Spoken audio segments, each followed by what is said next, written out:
microprocesador Z80, van a ver que hay mucho todavía, afectaba mucho el número de bits del buffer de bits de trabajo de datos y también afectaba mucho el reloj interno de trabajo del mismo, ¿no? La mayoría de los procesos industriales de cierta naturaleza, por ejemplo, de naturaleza térmica, son procesos muy nobles. Bueno, nobles en el aspecto de que la medición y los cambios dados en ellos tienen bases de tiempo, constantes de tiempo muy amplias, lo que nos permite que casi cualquier dispositivo, por lento que sea, mientras sea digital, por muy lento que sea, nos permite hacer un control sobre ese tipo de sistemas, ¿no? Sin meternos en la parte de discretización del sistema. ¿Por qué?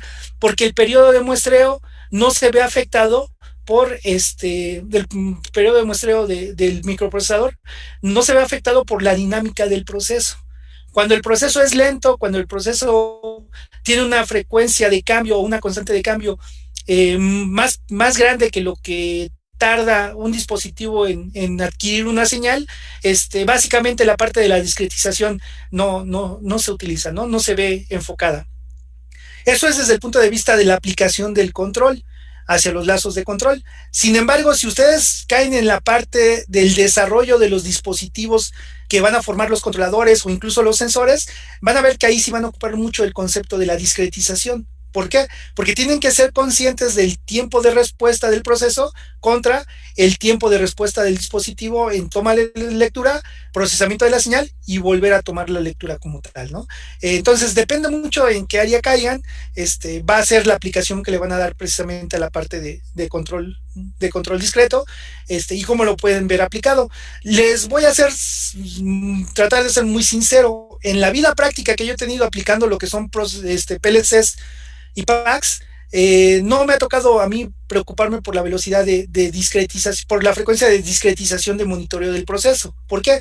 Porque tanto PACs como PLCs como controles distribuidos pues trabajan a frecuencias muy altas, ¿no? de trabajo. Estamos hablando que ahorita el más pequeño de los PACs está monitoreando a una frecuencia de 10 perdón, sí, en un periodo de 10 milisegundos.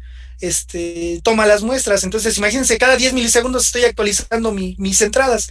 Es una velocidad muy alta y muy pocos procesos cambian tan rápido, ¿no? Los procesos eléctricos sí alcanzan a tener frecuencias y periodos mucho más rápidos que eso para hacer el muestreo, pero bueno, hay diferentes tipos de entradas, como entradas de contador rápido, que se adaptan a frecuencias mucho más altas que las comunes para el sistema, ¿no? Entonces, ya es raro que uno como ingeniero se tenga que poner a diseñar el sistema implementado a través de la discretización, siempre y cuando tenga la apertura de manejar diferentes tipos de controladores, ¿no? Y uno sepa seleccionarlo y sepa dimensionarlo de forma adecuada.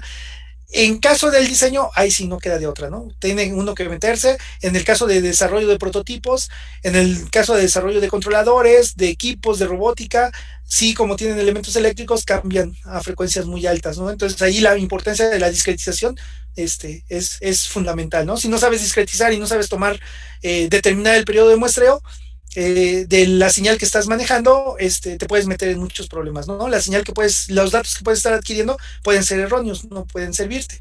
Entonces, vamos a ver para el próximo lunes, porque el viernes es práctica, el próximo lunes, vamos a ver algo de lo que es el teorema de muestreo. Hoy que terminamos esta presentación, van a ver que el último tema que tienen que investigar es la parte del teorema de muestreo. Y ese teorema de muestreo no es una regla general, pero es una regla que nos salva de ciertos problemas, ¿no? Que nos indica ahí cómo tenemos que leer el proceso y saber cuáles los tiempos de respuesta, interpretarlos y saber aplicar la parte de discretización de sistemas, ¿no? Eso lo vamos a ver del próximo lunes. Ahorita vamos a ver de la parte de muestreo, la transformada Z, cómo se aplica, para empezarnos a involucrar en la parte de desarrollos matemáticos y empezar a hacer desarrollos también de las funciones de transferencia y ecuaciones desde el punto de vista de la discretización del mismo, ¿no? De la transformada Z como tal. ¿Sale? Les subo la tarea y ahí, por favor, hacen la investigación y fundamentan lo que platicamos ahorita y a ver qué otro dato pueden encontrar para justificar la parte de la discretización de sistemas, ¿no? Y su aplicación como tal. ¿Sale? Bueno, ¿qué vamos a ver hoy? Vamos a ver la estructura de los sistemas de control muestreados, la técnica de análisis y problemas en su estudio, a partir de sistemas de control muestreado, muestreo de señales, a qué se refiere el concepto de muestreo de señales y una pequeña introducción a lo que es la transformada Z. Vamos a empezar a ver qué función tiene, qué ventajas tiene y cómo empezamos a aplicar el concepto de la transformada Z. Y la actividad que va a ser básicamente la tarea, el concepto que necesito que busquen para la próxima clase teórica que va a ser el lunes, ¿vale? También otra cosa antes de avanzar, ¿cómo van con máquinas eléctricas? ¿Ya les pidieron instalar el software del TIA? Lo mencionó, pero estamos viendo un poquito todavía como introductorio. Ok, ¿es el maestro Aceves? Conmigo es Otón. Otón, el profesor Otón. ¿Los demás compañeros? Nosotros bueno, yo conozco, estamos viendo el control electromagnético, pero en cada décimo. En cada décimo, ok, sí, en cada décimo está padre. La simulación. Ahí en el cada décimo pueden meter lo que es el PLC, todavía no les pide nada de software, ¿no? ¿No le tienen previsto para cuándo les van a pedir el software? ¿Segundo parcial creen que ya lo tengan instalado? Sí, nos dijo que para el segundo parcial. Ah, ok. Para iniciar el segundo parcial, ok, vale. O sea que terminando ahorita el primero y iniciando el segundo parcial ya deben de tener el software. Necesito que tengan el software instalado del S7200 porque voy a empezar a manejar yo lo que son señales analógicas y hacer algunas prácticas con el PLC de la parte de discretización y después empezar a ver la parte de lazo de control, ¿no? Con el PLC. No voy a interferir con lo que les va a pedir el maestro o con lo que les va a enseñar el maestro porque el maestro se enfoca mucho al control secuencial. Sí, compañero Moisés, ahorita te doy la palabra. El profesor creo que el primer parcial, el segundo parcial y el tercero se enfoca mucho a control discreto, pero si me espero se me va a acabar el semestre. Entonces yo creo que en paralelo en el segundo semestre, en el segundo parcial, vamos a tomar ciertas clases de los viernes para irles dando una introducción a lo que son manejo de variables analógicas en el PLC y que me va a ir generando material para el tercer parcial aplicar la parte de control discreto en el PLC, ¿sale? Entonces, ahí les encargo, ¿no? Que vayan instalando el software, dependiendo de lo que les diga el maestro, pero si se, para irlo tomando en cuenta, ¿no? Y no irme desfasando en mis prácticas, ¿sale? ¿La versión que sea está bien? Sí, vamos a ocuparlo con el simulador, no se van a descargar al PLC, entonces, si alguien quiere descargarse al PLC que yo tengo, a los PLCs que yo tengo, lo podemos hacer, los conecto y por TeamViewer pueden tomar gestión de la computadora y mandar su programa, pero ahí si van a hacer eso necesito la versión 16.1, que es el firmware que yo tengo. Si solamente lo quieren simular, pues no hay problema, con cualquier versión, desde la 14 hasta la 16 funciona, simulado todo, ¿sale? Ok, gracias. Sí, compañeros. Bueno, vamos a comenzar con la parte de la estructura de los sistemas de control muestreados. En el diagrama muestra la base de un sistema de control digital directo que se utiliza en procesos continuos. Bueno, la estrategia que se tiene para la parte de implementación de lazos de control a partir de sistemas muestreados o sistemas de control muestreados sería la siguiente. Fíjense, tenemos lo que es la parte del proceso o planta, que nos va a dar la señal de salida del sistema. Tengo la retroalimentación de la planta a través de la medición, que es el sensor transmisor, que muchas veces se tiene, y esa señal retroalimentada se va a hacer presente en la parte o en la entrada de lo que es el controlador, en el punto suma. Aquí me faltó el set point o entrada, ¿no? Pero bueno, no me parece después, no. No, está bien. Ahí me faltó algo. También lo corrijo y se los envío. Aquí me faltó el set point. Voy a tener la señal de retroalimentación típica que se tiene en un lazo de control retroalimentado, pero cuando yo voy a aplicar un sistema de control discreto, lo que yo le llamo todo un bloque en control clásico o en control analógico, que le llamo controlador, para el sistema de control discreto se divide de la siguiente manera. Vamos a tener tres bloques principales. Esos tres bloques principales van a estar sincronizados a partir de la señal de un reloj que nos va a estar mandando los pulsos para que los tres trabajen a la frecuencia o al tiempo determinado, ¿no? Al intervalo de tiempo determinado para hacer la comunicación y el paso de señales de una etapa a otra. La señal que yo voy a generar como el error resultante de la comparación del set point y la señal de retroalimentación que voy a tener se va a alimentar a lo que es un convertidor analógico digital, de manera que la señal que representa el error generado por el lazo de control se va a presentar en un formato digital.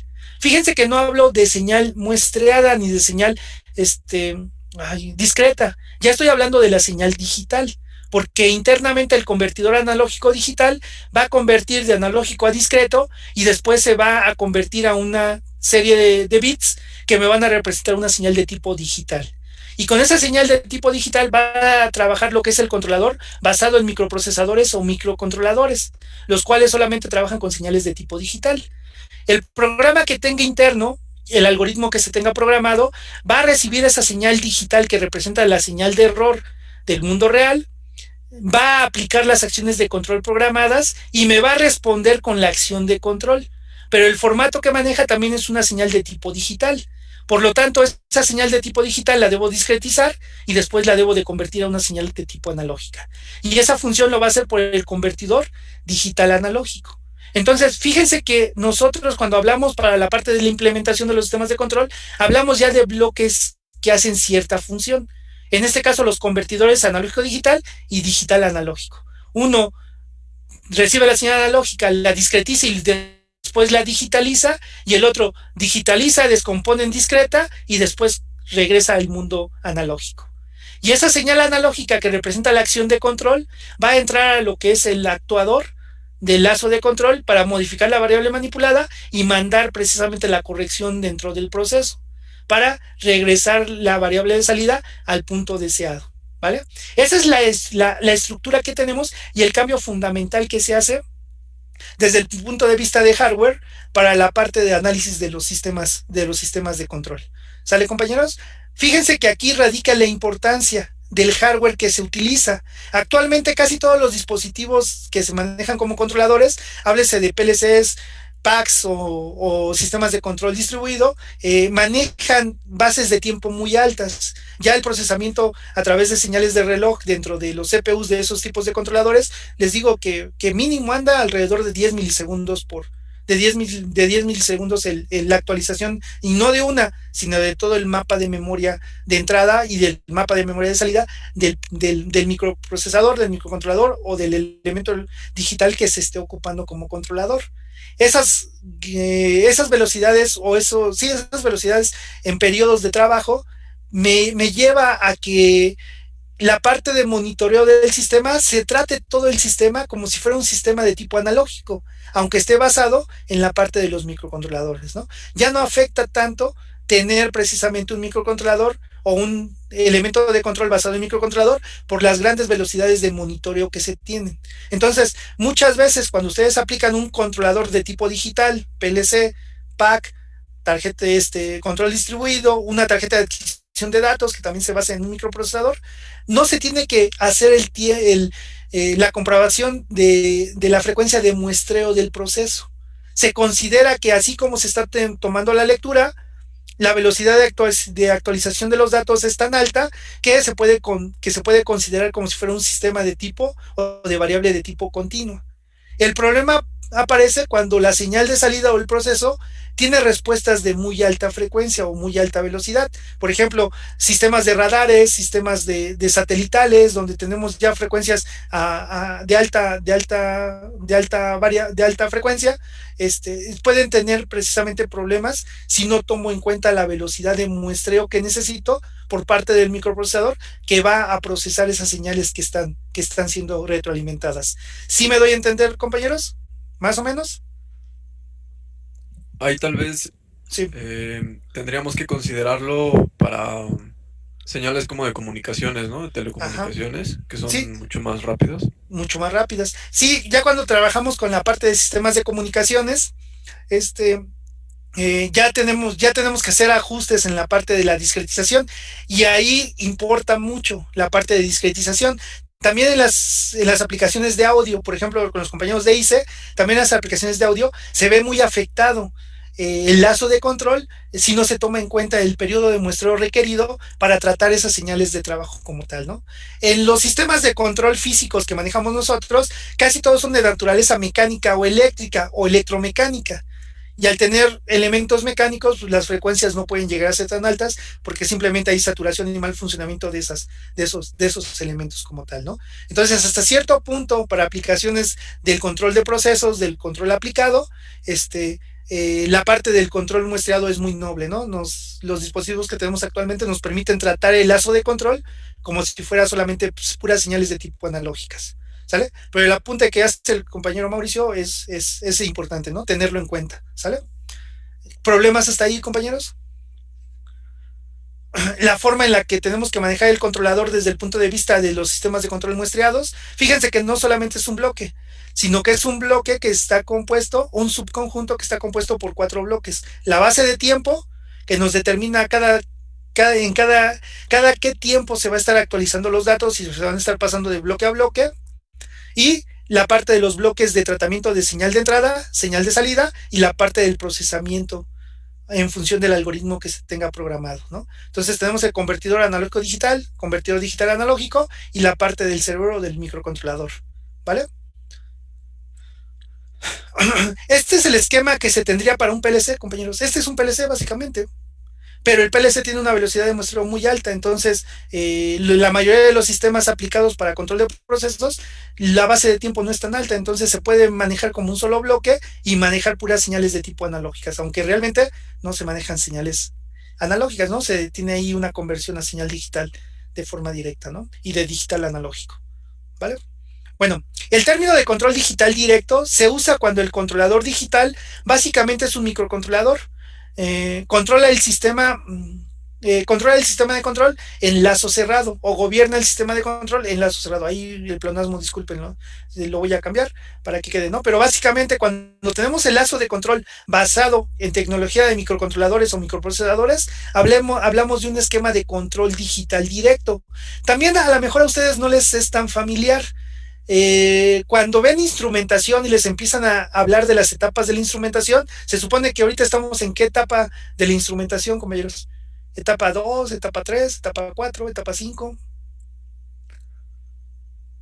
Vamos para la quinta etapa de la parte de la implementación de los instrumentos, es decir, la tecnología con la cual se generan lo que son actuadores y sensores ya ha tenido 5 transformaciones fundamentales, ¿no? A principios de los años 20 todo era neumático hidráulico, pasó a electrónico, pasó a híbridos entre analógico digital y ahorita ya estamos todo en protocolos digitales, ¿no? Entonces, la filosofía de aplicación de un lazo de control digital directo es una filosofía que tuvo mucho auge en los años 85 a 93, 94, más o menos 10 años duró esa filosofía de control digital directo. Algunos dicen que empezó desde los 70 con las primeras PCs que se empezaron a integrar a la parte de los lazos de control. Ahí se decía que se tenía un control, una arquitectura de control digital directo. ¿Por qué? Porque era directamente la PC que recibía las señales de campo a través de una tarjeta de adquisición de datos, procesaba directamente con los algoritmos internos y mandaba por el puerto paralelo la salida hacia los actuadores para que estos cambiaran su estado y modificar lo que era el proceso como tal, ¿no? Esa filosofía tuvo como 10 años más o menos de aplicación porque había sistemas operativos desarrollados específicamente para que la PC funcionara como un procesador, como un controlador de tipo industrial. A lo mejor no les tocó a ustedes, pero había una versión de Windows, déjenme acordar cómo se llama esa Windows. Ay, se me fue el nombre y batallé un montón con ese Windows ahí en el IMP. Una versión de Windows, pero para la parte industrial. Se me fue ahorita el nombre de Windows. No sé si alguien se acuerde. ¿Perdón? ¿Professional 7 o el XP? No, atrás del XP, ya ves que era el Windows 98. Al par del Windows 98 estaba. MC2 es el sistema operativo con el cual se basa, ¿no? Pero había otro Windows, déjenme acordar, ahorita me acuerdo. En el IMP batallamos mucho con ese Windows, que era basado, o la filosofía de ese Windows era que no tenían prioridad el hardware auxiliar que tenía conectado, ¿no? El teclado, el mouse, los monitores, las interrupciones solicitadas al sistema operativo para que mandara información pasaban a segundo plano. Y ahí en ese Windows, la filosofía principal era tener respuesta a las interrupciones dadas por los puertos, porque a través de los puertos era como se obtenían las señales, ¿no? El puerto serial, el puerto paralelo, que se tenían directamente en las computadoras. Fue una filosofía que se intentó implementar. Se tuvieron muchos problemas por los sistemas operativos que tenían las PCs y después de cierto tiempo se desechó la idea, ¿no? Solamente por ahí hay uno u otro necio que sigue teniendo la idea de mandar su su control basado en una computadora, pero la computadora, en especial las PCs, no están diseñadas para ambientes industriales, ¿no? Para eso están las mainframe, que son computadoras ya industriales que traen otro tipo de sistema operativo y que traen otra filosofía de funcionamiento como tal, ¿no? Ahorita me acuerdo del Windows, ahorita les digo, déjenme acordar. ¿Era el 2000 o el 1000 que No, se salió antes del de, XP? antes del 2000 estaba el Windows 98 y se desarrolló al par del Windows 98. ¿Se llama Mi? Millennium, no, ¿ME? es atrás del Millennium. Es uno que se manejaba No sé. para uso empresarial y uso de industrial. Ahorita me acuerdo y les digo, si no, ahorita lo googleo rápido y les digo cuál es en el receso que viene ahorita, lo checo rápido y ya se los planteo. Pero bueno, esa era una de las filosofías que se tenía, ¿no? El sistema de control digital directo se caracterizaba por ser una PC la que recibía los datos y el procesamiento de los datos se veía muy entorpecido, ¿no? Hubo grandes problemas, ¿eh? En la década de los 90, si se van a leer, del 87 al 90, en Estados Unidos y aquí en México hubo grandes problemas, ¿no? Me acuerdo de una, ya no me tocó vivirla a mí porque en ese 80 y tantos yo estaba como que en la primaria y ya en el 92 estuve pasé a la vocacional, más o menos saliendo de la vocacional cuando empecé a investigar lo de las carreras, leí un artículo donde se presentó un problema muy grave en Laguna Verde, precisamente porque estaba basado en el sistema de control digital directo y las PCs, el sistema operativo tronó, entonces se tuvo ahí condiciones de alarma, ¿no? Si buscan ahí como investigación bibliográfica, porque ya hace un rato, van a ver que sí hubo muchos problemas con ese tipo de esquemas de control, ¿no? Por eso se desechó la idea y se desarrollaron controladores de tipo genérico o generales, aplicados a la industria, ¿no? Como en este caso el PLC, que es un controlador genérico, porque se puede aplicar a distintos procesos siempre y cuando se sepa manejar bien su esquema como tal, ¿no? Entonces, ese sería uno de los esquemas principales y donde se identifica la parte de la necesidad de los sistemas de control muestreados. Ahorita busco el software, la versión de Windows y les comento, permítanme. Bueno, ok, basados en microcontrolador. Entrada digitales, procesa la información de forma digital y produce una señal de salida digital. Ya me perdí. Ah, sí, es aquí. Es que son varias pantallas en la misma. El término control digital directo se usa cuando el control digital básicamente es un microprocesador o está basado en una PC como tal, ¿no? Estos controladores requieren señales de entrada digitales, procesan la información en forma digital y producen una señal de salida digital. Como la naturaleza de medición de los sensores es analógica, se utilizan convertidores analógico-digital para convertir las señales de entrada. El convertidor analógico-digital toma muestras de la variable controlada por la indicación que recibe de un reloj, que envía pulsos a intervalos regulares. Las muestras tomadas se convierten en señales digitales que el microprocesador compara con la magnitud del valor de referencia para producir una señal de error, ¿no? O producir la señal de error. El microcontrolador inicia un modo de control que procesa la señal de error y produce la señal de salida digital correspondiente, ¿no? El modo de control que utiliza el microcontrolador está determinado por el programa de instrucciones que use para procesar las señales digitales, es decir, del software que se esté programando, ¿no? Y también del tamaño de palabra, de número de bits que maneje la palabra. Pero bueno, la salida digital se utiliza para iniciar la acción de corrección, lo que en general sucede lo que en general sucede después de procesar en un convertidor digital analógico, ya que muchas veces los elementos finales de control por lo común requieren señales de tipo analógicas, ¿no? Y es más o menos la justificación de manejar ese esquema de control como tal. ¿Sale, compañeros? El control digital directo realiza básicamente los siguientes procesos. Lo primero que tiene que hacer es recibir la señal de retroalimentación, entra el convertidor analógico digital y en el convertidor analógico digital se muestrea la variable de control y se procesa directamente, ¿no? Después pasa a la etapa de comparación, se compara con el valor determinado y se establece el error del sistema. Se realizan los cálculos basados en el error y en valores guardados de señales de entrada y salida anteriores para obtener la acción de control como tal. La señal de control obtenida se pasa al convertidor digital analógico y finalmente se establece en modo de espera hasta que el siguiente tiempo de muestreo para recibir el nuevo ciclo, ¿no? Y volver a iniciar nuevamente lo que es el proceso de forma consecutiva. Los microcontroladores aventajan a los controladores analógicos en que la acción de control obtenida se puede modificar al realizar solo cambios en el software. No es necesario cambiar hardware o cableado eléctrico. Por ejemplo, esto se justifica con las prácticas que hicieron ustedes en electrónica digital y analógica.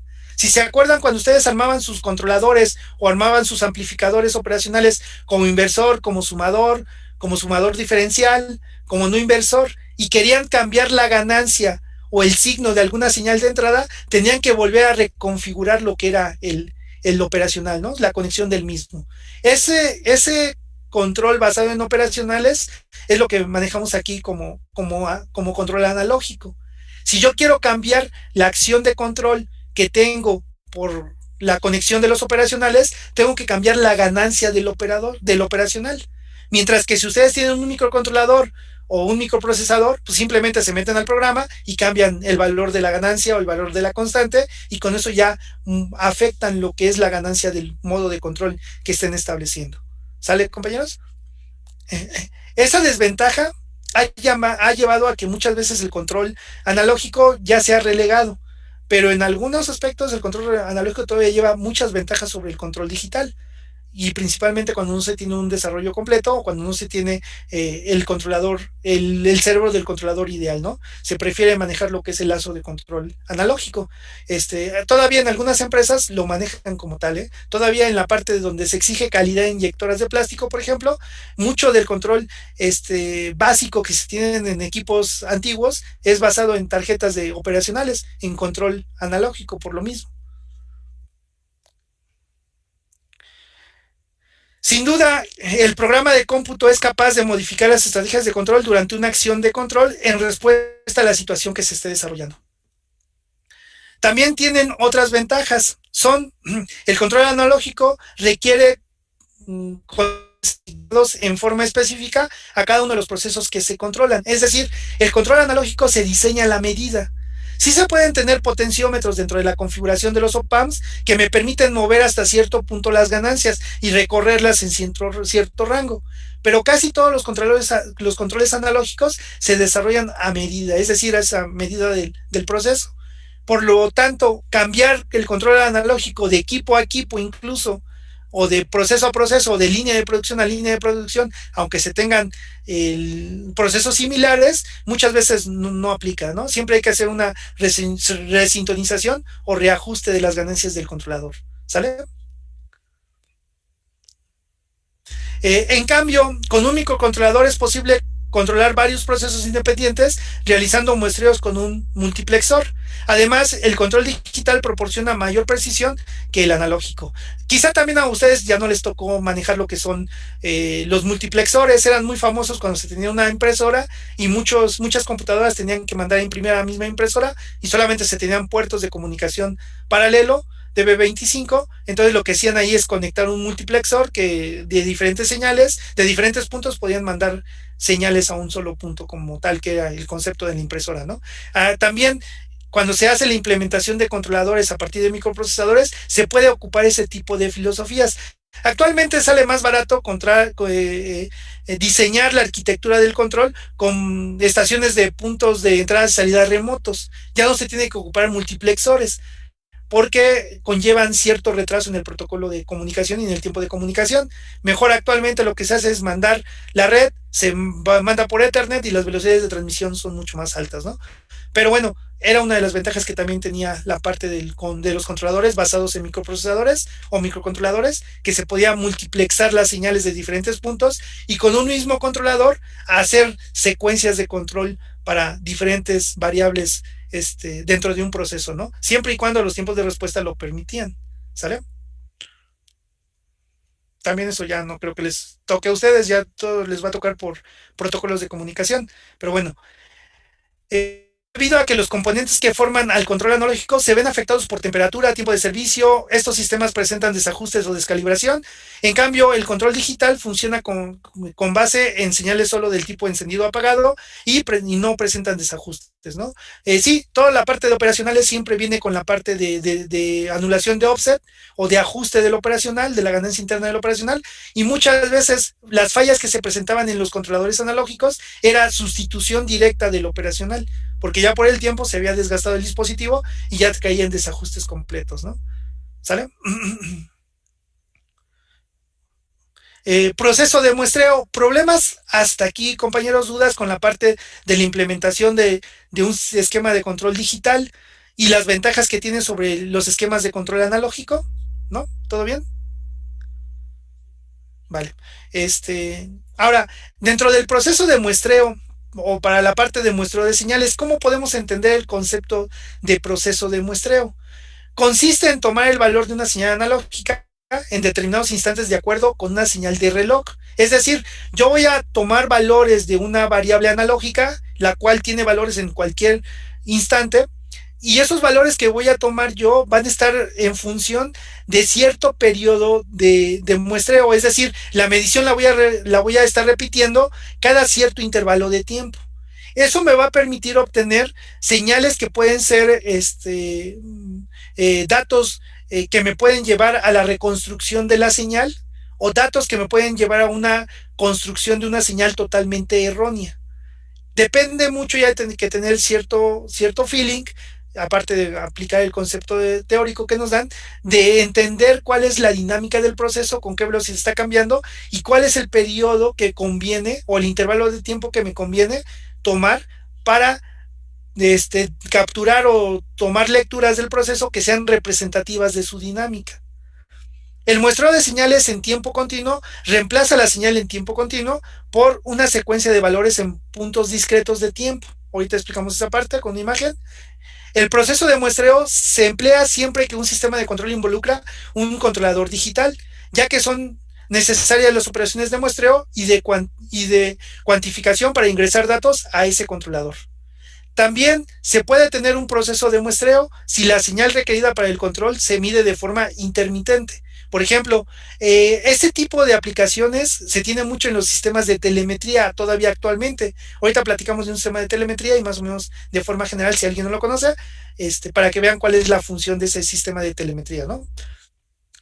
Por ejemplo, yo puedo tener a través de un radar la lectura de la detección precisamente de blancos o de algún objeto que se está acercando a la posición en la cual yo estoy trabajando o en la cual yo me ubico. Pero tomen en cuenta que este radar hace un muestreo, es decir, la antena está girando. Entonces, no en todo momento tiene lectura de todo su espacio de detección. Simplemente cuando va haciendo el barrido y pasa su barrido, la señal de detección, la señal de envío, detecta o uno de los blancos o uno de los objetos coincide con ese periodo de muestreo, en ese instante me va a mandar la señal. Pero depende mucho del periodo que yo tengo, es decir, de la duración que tiene el barrido para dar la vuelta completamente y volverme a encontrar con el objeto que ya detecté. De punto a punto puede haber variación. Y eso va a depender mucho del tiempo que yo detecte, que yo tome en cuenta o que yo decida implementar para hacer la lectura precisamente del espacio que tengo o de la variable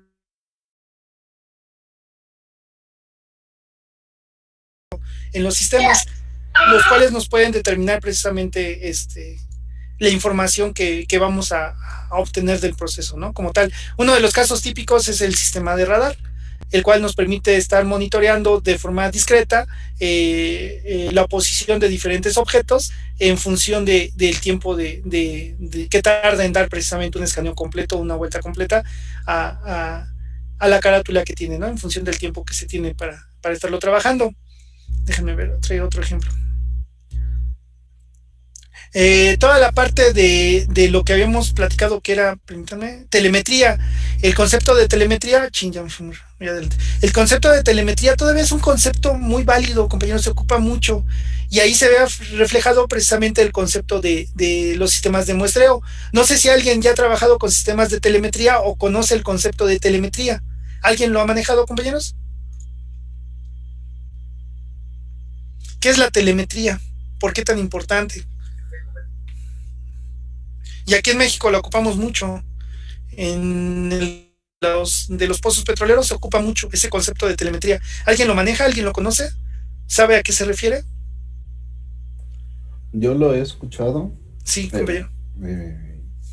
Porque digamos que un tiempo estuve trabajando en una constructora de redes pues para el cable y el internet y eso. Sí. Y ahora sí que mediante unos medidores, pues medían la telemetría. Ajá. Pero realmente no, o sea, digamos como concepto, el saber qué es, no.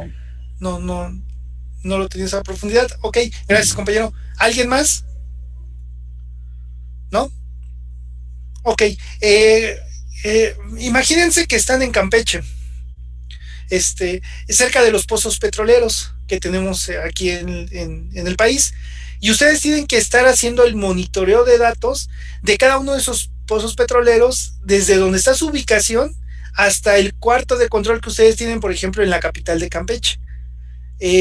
Por lo regular, esos pozos petroleros se encuentran en las costas, en las orillas del mar, sino que la plataforma es marítima. Entonces, ¿cómo tienden un cableado para que llegue desde una plataforma marítima hasta el punto en tierra, y después del punto en tierra más cercano en playa, lo manden a lo que es la capital del estado? ¿Cómo le harían? ¿Cuál sería el tipo de comunicación que tendrían que manejar? Lo que podríamos hacer es establecer una comunicación por radio, punto a punto, ¿no? Pongo en la plataforma marítima un radio que me esté mandando por cierto código, por cierto protocolo, que es básicamente Modbus, RTU, los controladores que se manejan ahí, las estaciones de radio que se comunican por el protocolo de conversión de información, se está radiando la información por la antena hasta el punto que tienen en tierra, en playa. Y el receptor de esa señal, a su vez, potencia la señal y la retransmite con el mismo protocolo y las mismas reglas hacia la antena que se encuentra en la capital del estado, ¿no? Y ya llegando esa señal a la capital del estado, al cuarto de control, se traduce la señal, se decodifica y se empieza a tratar todo lo que es el monitoreo de esa señal, ¿no? Esto que les acabo de contar para una sola plataforma, para un solo pozo petrolero, con a lo mejor 5 o 10 variables de lo que se puede estar monitoreando por ese ancho, por ese medio de radio, la información que se puede radiar, ¿sale? Pero un pozo petrolero no tiene 5 variables, ¿no? Tiene como 400 y algunas más. Entonces, imagínense cuántos radios tendrían que tener dedicados para hacer la transmisión de toda esa información. Eso aplicado a 5 pozos petroleros, pues sale una inversión carísima, ¿no? Simplemente no hay quien pueda absorber esa inversión, y no es rentable hacerlo de esa manera. Entonces, ¿cuál es la función, o cuál es ¿cómo se llama? ¿Cuál es la alternativa que se tiene? Pues una estación de radio, comunicación para telemetría, va a monitorear al menos 4 pozos. Pero el monitoreo de cada pozo, de cada uno de los pozos, implica precisamente que 3 de esos pozos en algún momento están sin ninguna gestión, sin ningún monitoreo directo. Tomando como ejemplo, más o menos los sistemas de telemetría tienen un desfase de información, un desfase de información en la llegada y actualización de más o menos 5 minutos. Es decir, mi tiempo de muestreo para estos 4 pozos que son monitoreados por esta estación de radio de largo alcance va a ser de 15 minutos de desfase entre actualización de datos. ¿Por qué? Porque al instante cero y durante los primeros 5 minutos voy a monitorear el primer pozo. Mando toda la información a la estación de radio lo manda a su vez a la estación en tierra, y la estación de tierra lo manda al cuarto de control o estación en cuarto de control para subir los datos, almacenarlos en la nube o en algún servidor propio, porque si son datos, por ejemplo, de pozos petroleros, no pueden estar en la nube, tienen que estar en servidores propios por alta seguridad, y de ahí ya el operador que está en el cuarto de control puede empezar a hacer el tratamiento de los datos como tal. Pero durante esos 5 minutos, ¿qué pasa con los otros 3 pozos que deben de ser monitoreados por la misma estación? Quedan fuera del monitoreo. Eso implica que localmente debe haber un control que haga la gestión del pozo, y que cuando le toque su periodo de muestreo se ponga en contacto en sincronización con la antena y haga el envío de los datos para que a su vez estos se suban, se almacenen y sean procesados de forma directa. A ese concepto, compañeros, se les llama el concepto de telemetría y se aplica mucho en la industria petrolera, ya sean pozos marítimos por plataforma marítima o sean pozos en tierra.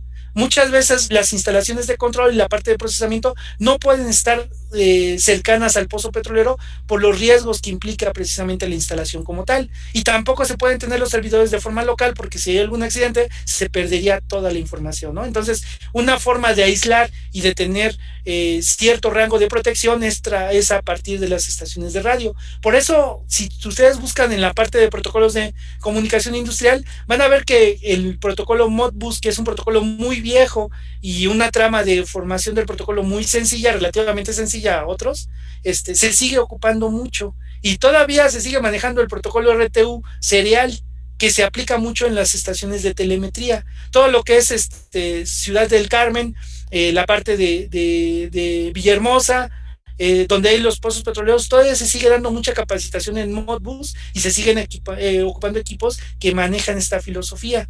Entonces, aquí tenemos precisamente un ejemplo de la aplicación del concepto de muestreo, ¿no? Cada cuánto tiempo le va a tocar transmitir a una estación, y un ciclo completo me va a llevar alrededor de 20 minutos para yo tener un ciclo completo de información por las 4 estaciones que estoy monitoreando a partir de solamente una estación de radio. No sé si me di a entender, compañeros. ¿Más o menos? ¿O menos más que bien? Chequen ese concepto de telemetría, ¿no? Se ocupa mucho y todavía ahí en Villahermosa, si alguien es del sur, no me dejará mentir por esos rumbos, Ciudad del Carmen, Villahermosa, toda esa parte, se sigue ocupando todavía esa parte y mucha capacitación de ese tipo de protocolos ocupados en telemetría, ¿vale? Y basados en muestreo de señales. Perdón. La parte de comunicaciones industriales, actualmente la parte de comunicación inalámbrica del Internet de las Cosas nos está llevando precisamente al concepto de muestreo, pero ya depende mucho del protocolo que se hable, ¿no? Protocolos básicos muy simples como el Modbus sí pide una comunicación punto a punto, están basados mucho en la parte de la comunicación de tipo serial, pero ya hay protocolos actuales, por ejemplo el de Ethernet, que son multitareas, que nos permite tener varios puntos de emisión o varios puntos de recepción de señales y puedo tener comunicación no solamente punto a punto como en el ejemplo de Modbus, sino puedo tener comunicación con varios dispositivos y la trama que forma el protocolo de comunicación que se tiene precisamente me permite hacer formar la trama y adquirir los datos directamente, ¿no? Se está tendiendo cada vez más a ese tipo de protocolos y en particular el Ethernet es uno de los que más se están aplicando actualmente, por las características que tiene, pues es de los que están rigiendo, ¿no? Pero todavía se sigue manejando, por ejemplo, el Modbus RTU, para comunicación con sondas, por ejemplo, de temperatura, la parte de los lazos de comunicación analógicos de 4 a 20 o de voltaje de 1 a 10, de 1 a 5 se siguen manejando, se suben a la pasarela, se transforman y se radia precisamente la señal o se mete por algún protocolo en específico, ¿no? Entonces se sigue teniendo precisamente la necesidad del concepto de muestreo en aplicaciones de este tipo. La parte de audio, ¿no? En la parte de audio se ocupa mucho lo que es el muestreo de señales, cómo convertimos la señal analógica a través del sensor que es el micrófono, se hace el procesamiento de la señal, se discretiza la señal, se digitaliza y se puede mejorar la parte del audio con la parte digitalizada de la señal, ¿no? Entonces sigue manejando el concepto de muestreo sin ningún problema. Al proceso de muestreo le sigue un proceso de cuantificación en donde la amplitud analógica muestreada se reemplaza por una amplitud digital representada por un número binario. Cuando se tiene una señal analógica muestreada y cuantificada, entonces se convierte en una señal digital, siendo esta última señal la procesada por el microprocesador o por la computadora. La salida de la computadora o acción de control es una señal muestreada que se alimenta a un circuito de retención, donde la salida de este circuito de retención es una señal en tiempo continuo que se alimenta al actuador. En el diagrama de bloques ilustra precisamente el flujo del tipo de señales en un lazo de control digital. Entonces, yo voy a tener precisamente en mi lazo de control digital que analicé al principio que la retroalimentación de la variable de salida va a ser de forma analógica. pasa por el transductor, entra al comparador y se va a encontrar la primera estación del convertidor analógico digital. La señal que era analógica se va a convertir en un patrón de bits. Ese patrón de bits, el tamaño y el número de bits va a estar determinado por la resolución de los elementos que lo van a estar procesando. Ese patrón de bits pasa a la computadora o al controlador basado en microprocesadores, sincronizado por una secuencia de reloj, y a partir de ahí la señal obtenida ya una vez aplicado el algoritmo de control se vuelve a enviar como una secuencia de bits, la cual se convierte en una señal digitalizada, la señal digitalizada en una señal discreta. La señal discreta se mete por un retenedor de orden 0 o de orden 1 y la convertimos en una aproximación de lo que es una señal analógica. Y esa aproximación, a partir de la salida del retenedor, es la que se le va a aplicar al actuador, y el actuador lo va a traducir o lo va a suavizar para ser aplicado a lo que es la planta o el proceso, ¿no? El cambio de la variable manipulada que nos va a llevar a la corrección del proceso, ¿sale? Entonces, esta es la estructura del sistema y el tipo de señales que se van a estar manejando en cada una de las etapas, ¿vale? Bueno, una de las herramientas que manejamos para hacer el análisis de los sistemas en tiempo discreto es la transformada Z. ¿Qué se acuerdan de la transformada Z, compañeros? Nos dan transformada de Laplace, transformada de Fourier, un poco de transformada Z, y ya no la volvemos a encontrar hasta que metemos la parte de discretización de sistemas. Pero ¿se acuerdan para qué sirve la transformada Z o a qué es equivalente? Una sumatoria, ajá. ¿Y con dónde se aplica, compañero? Por ejemplo, la transformada de Laplace, ¿en qué tipo de sistemas se aplican? Sistemas lineales, sistemas invariantes y sistemas causales, modelados y determinísticos, basados en ecuaciones diferenciales en el dominio del tiempo. ¿Y cuál es la característica de aplicar transformada de Laplace? ¿Por qué la aplicamos? ¿Qué ventajas me da? Si yo tengo una ecuación diferencial o íntegro diferencial y le aplico transformada de Laplace, ¿en qué tipo de ecuación la convierto? Algebraica. ¿Perdón? Algebraica, ¿no? Algebraica. Esa es una de las ventajas.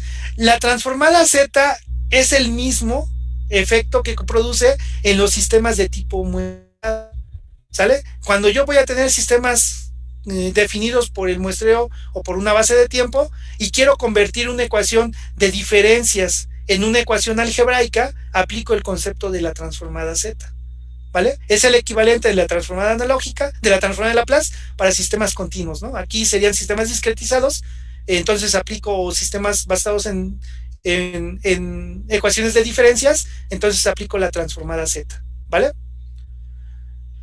De la misma forma en que la transformada de Laplace transforma las ecuaciones diferenciales lineales invariantes en el tiempo en ecuaciones algebraicas en el dominio de S, la transformada Z transforma las ecuaciones diferenciales lineales e invariantes en el tiempo en ecuaciones algebraicas en el dominio de Z.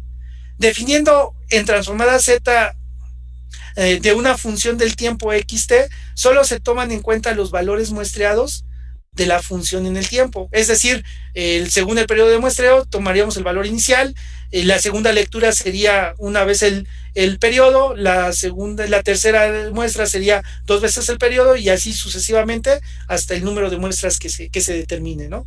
Donde t es el periodo de muestreo del sistema o de la señal. La transformada Z de una función del tiempo, donde t es positivo, o de la secuencia de valores que representa a la función en términos de muestreo, que es x, k, que multiplica el periodo, donde k adopta valores de 0 y enteros positivos, y si tiene t, y si t es el periodo de muestreo, se define de la siguiente ecuación. Es decir, yo puedo transformar o puedo obtener la transformada Z de una ecuación, de una función en el tiempo continuo, a partir de la representación de esa función en diferencias o en periodos de muestreo o en una señal muestreada, y esa transformada Z va a quedar representada como la sumatoria desde que k es igual a 0 hasta infinito de la función aplicada, discretizada, multiplicada por el operador de Z a la menos k, ¿sale? Esa sería estrictamente la definición. Lo bueno que tenemos nosotros es que no necesariamente tenemos que aplicar la definición, como en el caso que aplicábamos lo que era transformada de Laplace. Básicamente lo que hacíamos en transformada de Laplace es aplicar las tablas de transformada de Laplace. Aquí vamos a hacer lo mismo, compañeros. Vamos a conseguirnos la tabla de transformadas z y vamos a hacer la aplicación de la tabla para obtener la transformada z de funciones en el tiempo discreto. ¿Sale? Para una secuencia de números de xk, la transformada z se define de la siguiente manera, como lo habíamos definido en la parte de arriba, ¿no? La sumatoria de la función discretizada por el operador de transformada z. Siendo transformadas z unilaterales. ¿Qué significa eso de unilaterales, compañeros? Que la transformada o la función resultante de aplicar la transformada z sea unilateral. Que toma solamente valores positivos, tal vez. No más valores positivos. Si nos vamos a la definición estricta, se supone que se generan una secuencia y hay una simetría con respecto al eje de las ordenadas. Entonces puedo tener valores positivos y negativos de una función aplicando el operador de z, como si aplicáramos el operador de Fourier, y obtendríamos las ondas fundamentales de la función original que tenemos nosotros, ¿no? Aquí pasa lo mismo. Entonces, por defecto, lo que vamos a hacer es solamente tomar la parte positiva de la función resultante al aplicar el operador de Laplace. Para la mayoría de las aplicaciones de ingeniería, la transformada tendrá una solución apropiada en forma cerrada en su región de convergencia. La transformada z unilateral es una serie de potencias de z a la menos 1. Entonces podemos nosotros representar una función continua, una función discretizada a través de un periodo de muestreo como una serie de potencias de z a la menos 1, ¿no? La expansión en series de la transformada z se realiza de la siguiente manera. Voy a tener precisamente la transformada z y la puedo representar por una serie basada en el periodo de muestreo que voy a tener, ¿no? En los múltiplos del periodo de muestreo que tengo para la señal. Es decir, que la transformada z de cualquier función continua en el tiempo se puede representar como una serie. Ejemplo, obtener la transformada z de la función escalón unitario se requiere aplicar el concepto de series. No vamos a estar aplicando la definición y el concepto de series, solamente ahorita para dar un encuadre y para repasar ciertos puntos que en algún momento se vieron, ¿no? En el curso de matemáticas, cuando vimos la parte de series, pero de eso yo creo que fue como en segundo o tercer semestre, no me acuerdo cuándo dan el concepto de series. Yo me acuerdo que me lo dieron en tercer semestre, pero ya hicieron la renovación de planes y programas y ya no, la verdad no he investigado en qué momento se los dan a ustedes. ¿No se acuerdan en qué momento lo vieron? Transformada de Laplace, Fourier, también en tercer semestre, ajá. Sí, entonces ya hace un rato, ¿no? Y no creo que lo hayan ocupado mucho el concepto. Entonces, básicamente este ejercicio es para ilustrar cuál es el procedimiento, pero de aquí en adelante vamos a estar haciendo uso de la tabla, ¿no? De la tabla de transformada de Laplace, ¿sale? Bueno, me piden la función escalón unitario. Yo tengo la definición de la función escalón unitario a través de la siguiente ecuación, ¿no? Para todo instante del tiempo que se tenga mayor o igual a 0, el valor de la magnitud va a ser 1. Y para todo instante de la función menor al tiempo 0, la magnitud de la función va a valer 0, ¿no? Así lo representaría. Por lo tanto, primero, para darle solución a la transformada inversa, tengo que recordar la función escalón unitario es continua por la derecha.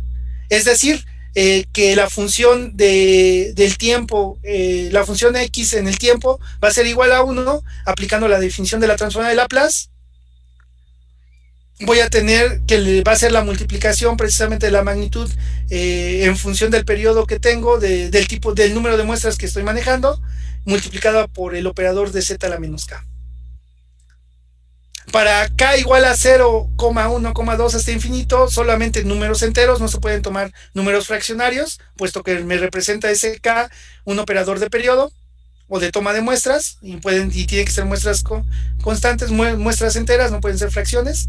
Quiere decir que la transformada de Laplace que me representa a la función escalón unitario queda representada como la serie de 1 más z a la menos 1 más z a la menos 2 más z a la menos infinito, ¿no? Dependiendo del número de muestras que se estén tomando para hacer la representación de la función a transformar.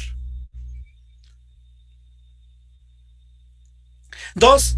La ecuación A o la ecuación en series, se multiplica por z a la menos 1. Por lo tanto, voy a tener la misma ecuación y cada término lo voy a estar multiplicando por z a la menos 1, ¿no? Ambos lados de la ecuación, fíjense cómo lo tenía, era la función en transformada z es igual a 1 más z a la menos 1, z a la menos 2, hasta z a la menos infinito. Y haciendo la operación por el operador de z a la menos 1 en ambos lados de la igualdad, me quedaría de la siguiente manera la ecuación B. Ya el término de 1 ya lo desapareció y del otro lado ya apareció el operador de z a la menos 1.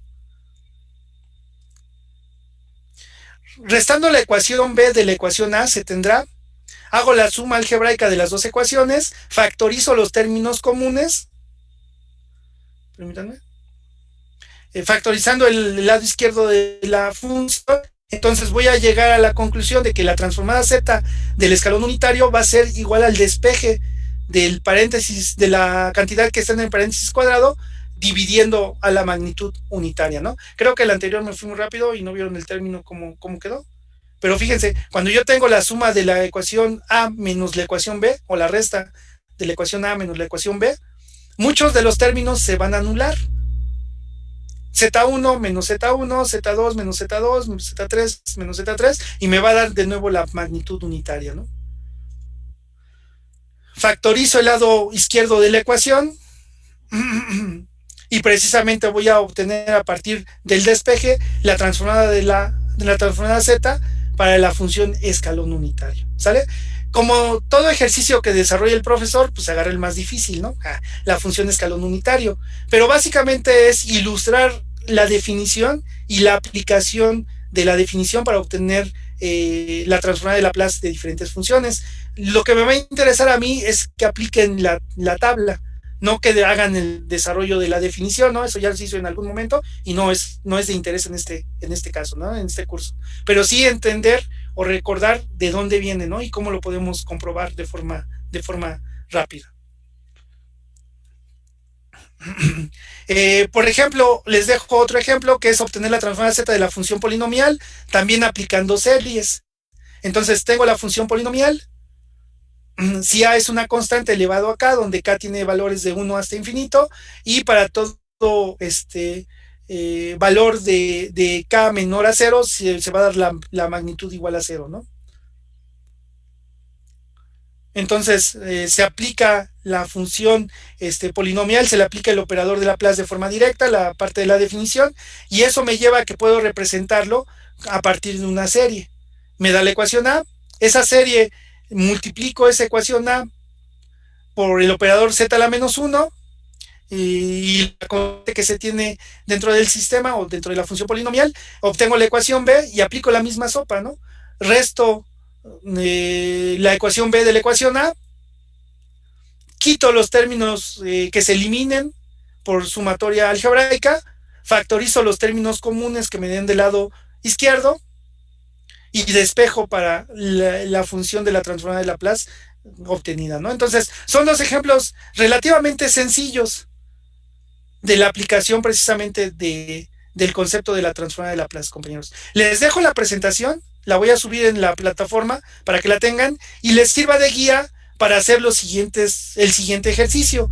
Para la siguiente clase, por favor, necesito que comprueben con la definición de la transformada de Laplace la función rampa y la función exponencial de e a la menos at por el método de series, así el procedimiento que aplicamos ahorita en los dos últimos ejercicios. Ese procedimiento lo vamos a aplicar y lo pueden comprobar directamente con la tabla, ¿no? ¿Cuál es la función que les da la tabla? Deben de llegar a la misma expresión, ¿sale? Igual lo pueden hacer a mano, lo escanean con la aplicación del teléfono móvil y lo suben, o si se quieren aventar hacerlo en editor de texto, pues adelante, ¿no? Pero sí es batallarle bastante. No todas las ecuaciones van a ser así desarrolladas, algunas voy a agarrar mi Pencil tablet y aquí lo hacemos en rayoneo ahí en Jamboard, ya lo tenemos, pero bueno, es para tener una introducción a lo que es transformada Z y empezar a manejar el término como tal, ¿sale? El próximo lunes hablamos de algo del teorema de muestreo, también denle una leída, por favor, ¿qué es el teorema de muestreo? ¿Cuál es la importancia? Y qué diferencia hay entre el teorema de muestreo y el teorema de Nyquist, o es lo mismo, o qué pasa, o cómo se maneja, ¿vale? ¿Dudas, compañeros? ¿Problemas? Todavía no vamos a tener laboratorio, ¿verdad, profe? El próximo viernes ya empezamos a trabajar. Yo creo que vamos a empezar a dejar los comandos de MATLAB para aplicar lo que es control discreto, compañeros. ¿Sale? Este viernes empezamos con la práctica 1 y ya vamos a comenzar a ver comandos básicos para analizar sistemas en tiempo discreto con MATLAB. Está perfecto, gracias. ¿Vale? Empezamos con la parte de comandos, la segunda práctica es discretización de señales y la tercera práctica va a ser recuperación con retenedores de orden cero de señales. ¿Sale? Sí, profe. Ok, compañeros, gracias. Buenas noches. Váyanse a su otra clase, ya casi no les dé tiempo de